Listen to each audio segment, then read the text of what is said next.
Hello everyone. इस video में हम समझेंगे कि इलेक्ट्रोस्टैटिक फोर्स या कूलम्बिक फोर्स मीडियम में कैसा बिहेव करता है। मेरे भाई जिनको मीडियम के बारे में नहीं पता है, मान लो ना कि आप जो इलेक्ट्रोस्टैटिक या कूलम्बिक फोर्स पढ़े ना, वह नॉर्मली आप एयर में पढ़े हैं। मीन्स दो पॉइंट चार्ज हवा में कुछ दूरी पे रखा हुआ है, तब उस पे कैसा फोर्स लग रहा। अगर हम उसी पॉइंट चार्ज को लेके, उस सिस्टम को लेके पानी में रख दें, मोबिल में रख दे, मिट्टी तेल में रख दे, डीजल में रख दे, तो क्या फोर्स सेम ही रहेगा कि फोर्स बदल जाएगा? तो इसके बारे में हम लोग इस वीडियो में बात करने वाले।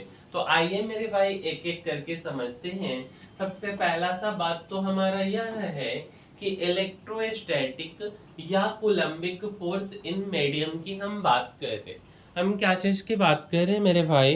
तो इलेक्ट्रोस्टैटिक या कोलम्बिक फोर्स इन मीडियम।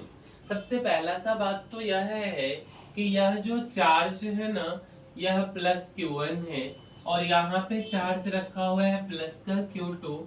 दोनों के बीच में दूरी कुछ भी डिस्टेंस होगा, हम R डिस्टेंस ले रहे हैं। और यहाँ पे हवा है, तो हवा है ना, दोनों सेम नेचर का चार्ज, तो Q1 पे ना Q2 वाला रिपल्सिव फोर्स लगाएगा। तो फोर्स इधर की तरफ लग गया, वेक्टर के फॉर्म में हम लिख सकते force on one due to two. ठीक है, उसी तरीके से Q2 पे Q1 फोर्स लगाएगा। हम नेमिंग करना चाहें तो फोर्स 2 पे कौन लगा रहे, तो 1 लगा रहा, तो लिख सकते फोर्स ऑन 2 ड्यू टू 1 और डायरेक्शन इधर की तरफ। फोर्स का फॉर्मूला क्या है, तो 1/4πε0 Q1 Q2 upon R square. तो यह फॉर्मूला है। अच्छा, अब हम क्या करते हैं ना, इस सेम सिस्टम को उठा करके मीडियम में डाल देते। जैसे देखिए, यहाँ प्लस Q1 चार्ज, यहाँ पे प्लस Q2 और दोनों के बीच का डिस्टेंस स्मॉल r है।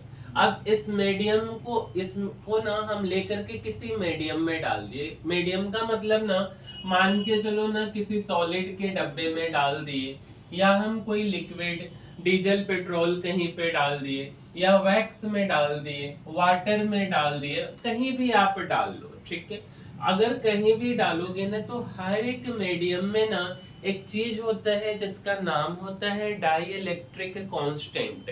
ठीक है, किसी भी मीडियम, पेट्रोल, डीजल, केरोसिन, कुछ भी हो सकता है ना। तो डाई इलेक्ट्रिक कांस्टेंट हम हर एक मीडियम का अलग अलग हो सकता है, हम यहाँ के ले लिए। ठीक है, अच्छा, तो जो मीडियम में जो फोर्स निकलेगा ना, वह 1/4πε0 Q1 Q2 upon R square same रहेगा, केवल मीडियम के डाइलेक्ट्रिक कांस्टेंट से डिवाइड हो जाएगा। तो इसीलिए 1/4πε0 के साथ K भी आ गया।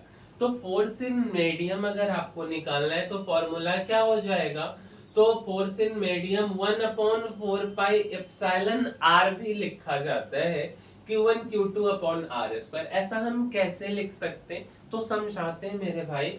सबसे पहली बात, इप्सिलॉन आर का मतलब होता है रिलेटिव परमिटिविटी, और इप्सिलॉन आर होता है इप्सिलॉन नोट इनटू के बराबर।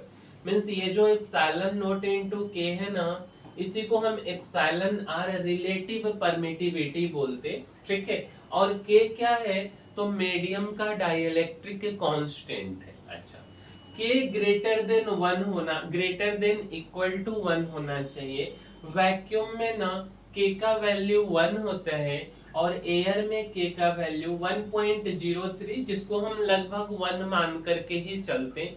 इसीलिए मीडियम और एयर में के का वैल्यू हम लोग ना 1 लेकर के चलते।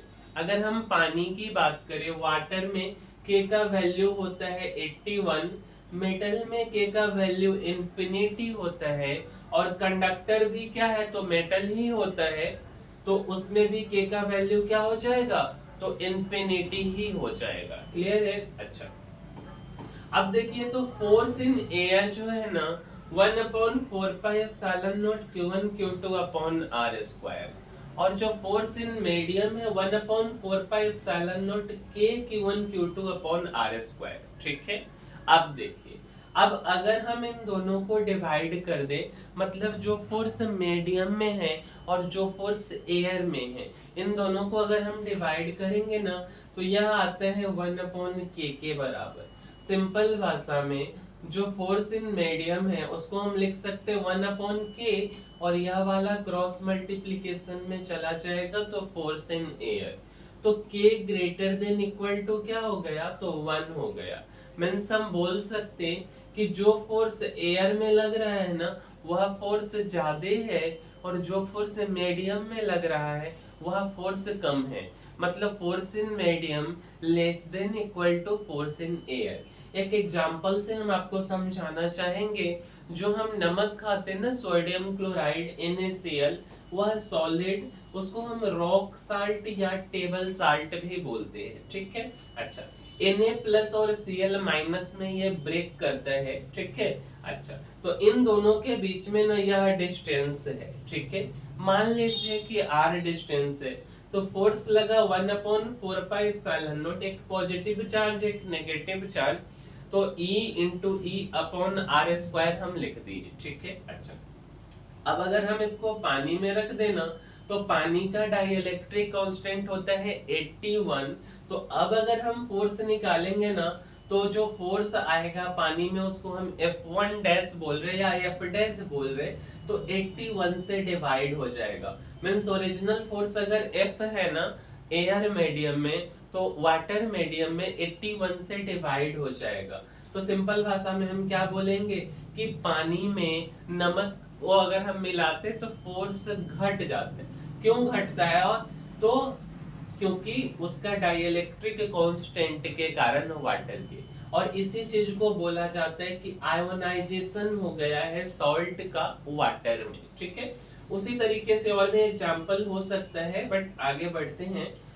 लेटर सपोज ना हम एक और एग्जांपल देखते हैं जिससे फॉर्मूला बन पाए। जैसे मान लो ना यह न्यूक्लियस है पॉजिटिव चार्ज और यह इलेक्ट्रॉन है, एक पॉजिटिव एक नेगेटिव, तो फोर्स अंदर की तरफ लगेगा। ये देखो डायरेक्शन हमने इधर दिखाया। फोर्स का फॉर्मूला 1/4πε0, एक पॉजिटिव है तो जेडी लिख रहे हैं, प्लस ए भी लिख सकते, कोई दिक्कत नहीं, इनटू ई, दोनों के बीच की डिस्टेंस को हम r माने तो r स्क्वायर, ठीक है। मान लो ना कि इसको उठा के हम किसी मीडियम में डाल दिए, उस मीडियम का डाइइलेक्ट्रिक कांस्टेंट k है, तो केवल यहाँ पे k से डिवाइड हो जाएगा, ठीक है। अच्छा, मान लीजिए अब इसी चीज को ना, let r is the distance between two charges in air and d is the distance between two charges in medium for same force. तब हम यहाँ से फॉर्मूला बनाते हैं। देखिए, अब एक चार्ज Q1 है, एक Q2 हवा में रखा हुआ है, दोनों के बीच में r डिस्टेंस। दूसरा चार्ज है मेरे भाई Q1 और Q2, दोनों के बीच में स्मॉल d डिस्टेंस, और मीडियम में रखा है डाइइलेक्ट्रिक कांस्टेंट, उसका k है। तो हम बोल रहे हैं ना कि फोर्स इन एयर और फोर्स इन मीडियम बराबर है, ऐसा हम फॉर्मूला बनाने के लिए कर रहे हैं। तो यहाँ से जब हम सोल्व करेंगे फोर्स इन एयर का वैल्यू और फोर्स इन मीडियम का वैल्यू, तो आपको मिलेगा small r root K into D के बराबर। तो आपको ना केवल यह वाला फॉर्मूला ध्यान में रखना है कि स्मॉल r किसके बराबर होता है, तो रूट के क्या है, तो डाइइलेक्ट्रिक कांस्टेंट, उसके ऊपर रूट लग गया तो root K into D, distance between the charges in medium, ठीक है। तो डिस्टेंस इन एयर अगर हमको निकालना है तो हम बोलेंगे root K into distance in medium, ठीक है। अच्छा, वही चीज हमने यहाँ पे भी लिखा है, ठीक है। तो फाइनली ना अब यहाँ से एक चीज देखो, एक चार्ज है हमारे पास में Q1 और एक चार्ज है हमारे पास Q2, दोनों के बीच में डिस्टेंस है स्मॉल r, और हम एक मीडियम डाल दिए, यहाँ पे लकड़ी का टुकड़ा कुछ भी हम डाल सकते हैं ना। उस मीडियम का डाइइलेक्ट्रिक कांस्टेंट k है और उस लकड़ी के टुकड़ा का थिकनेस स्मॉल t, और बोला जा रहा है कि डिस्टेंस इन एयर निकालो। तो उसके लिए हम क्या करेंगे ना, सबसे पहले यह डिस्टेंस है स्मॉल r, इस r में से इसका थिकनेस को घटा देना, r माइनस टी, प्लस में रूट के इंटू टी आपको करना है। क्या हमने बोला मेरे भाई, प्लस में रूट के इंटू टी। तो जब फोर्स निकालना होगा 1/4πε0 Q1 Q2 और r स्क्वायर के जगह पे r माइनस के T plus root K into T का होल स्क्वायर, जो कि हमने यहाँ पे लिखा। इसी तरीके से ना हम किसी भी चीजों का अगर फोर्स निकालना है और वह ना मीडियम में रखा हुआ है या दो चार्ज के बीच में कोई मीडियम आ गया, तो उस केस में फोर्स निकालने का तरीका है कि सबसे पहला आप डिस्टेंस इन एयर निकालो और उसमें जो डिस्टेंस है ना उसको कैलकुलेट करने का यह तरीका हम आपको बताएं। जैसे लेटेस्ट सपोज ना एक चार्ज Q1 है और एक चार्ज Q2, यहाँ पे दो लकड़ी का टुकड़ा रख दिए, एक का थिकनेस T1 एक का थिकनेस T2, दोनों का डाइलेक्ट्रिक कांस्टेंट अलग अलग है।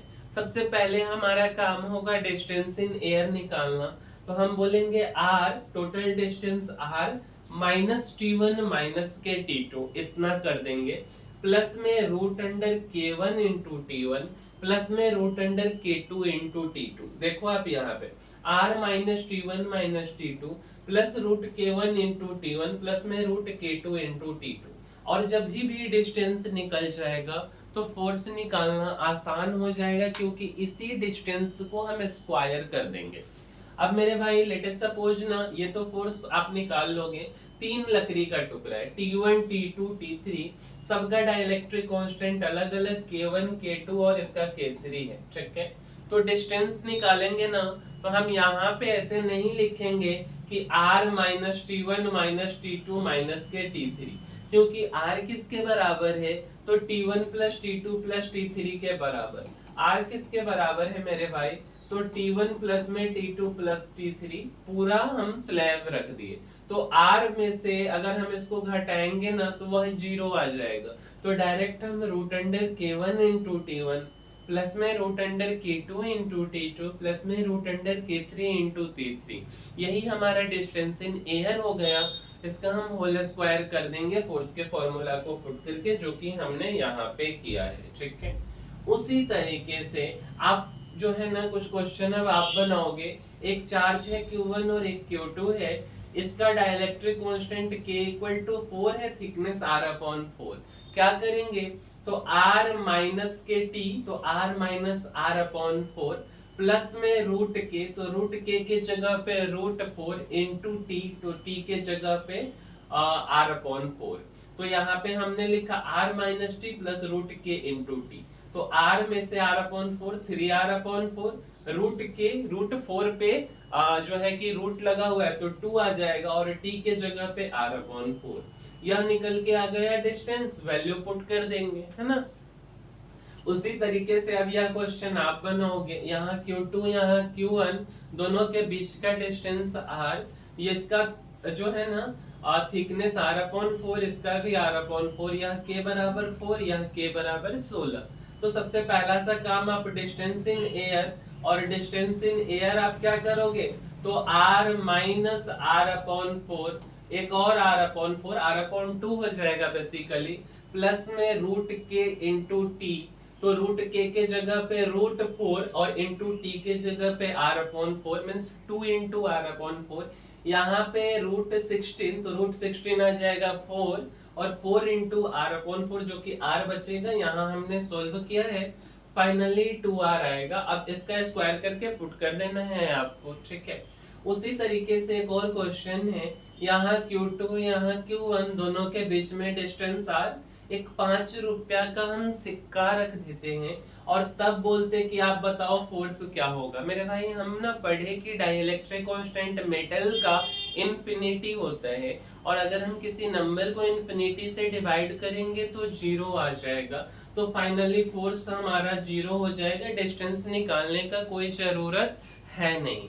मेरे भाई यह तो बात हो गई फिजिक्स की, लेकिन अब यार समय है स्किल सीखने का, और हमारे दूसरे चैनल पे हम आपके लिए काफी सारी चीजों जैसे चैट जीपीटी आपकी कैसे मदद करेगा आपकी पढ़ाई में, या स्टॉक मार्केट हो गया, फाइनेंशियल नॉलेज से रिलेटेड म्यूचुअल फंड, ये सब कुछ है ना, basics of stock market, fundamental analysis, technical analysis, थोड़ा थोड़ा सा अगर आप समय देंगे 5-5 10-10 मिनट, तो आप भी कुछ कुछ सीख जाएंगे जो आने वाले समयों में आपको काम देगा, अगर हम रील्स की जगह अपने समय को वैल्यूएबल कामों में लगाएं तो मेरे भाई मेरा आपसे यह रिक्वेस्ट रहेगा कि आप कुछ स्किल भी सीखो, और उसके लिए आप हमारा चैनल पे जाके विजिट कर सकते हो। आपको अगर अच्छा लगता है तो आप इसको देखो, नहीं अच्छा लगता है तो आपका जो इच्छा है वो आप करो, है ना। बट कुछ ना कुछ अच्छा करो, ठीक है। तो इसी के साथ मेरे भाई हम इस वीडियो को समाप्त करते हैं और मिलते हैं अगले वीडियो में। लेकिन अगर आपको मेरे वीडियो से जरा सा भी वैल्यू एडिशन हुआ है तो आप यार मेरे चैनल को लाइक शेयर और सब्सक्राइब करना मत भूलिए। मिलते हैं अगले वीडियो में, तब तक के लिए धन्यवाद।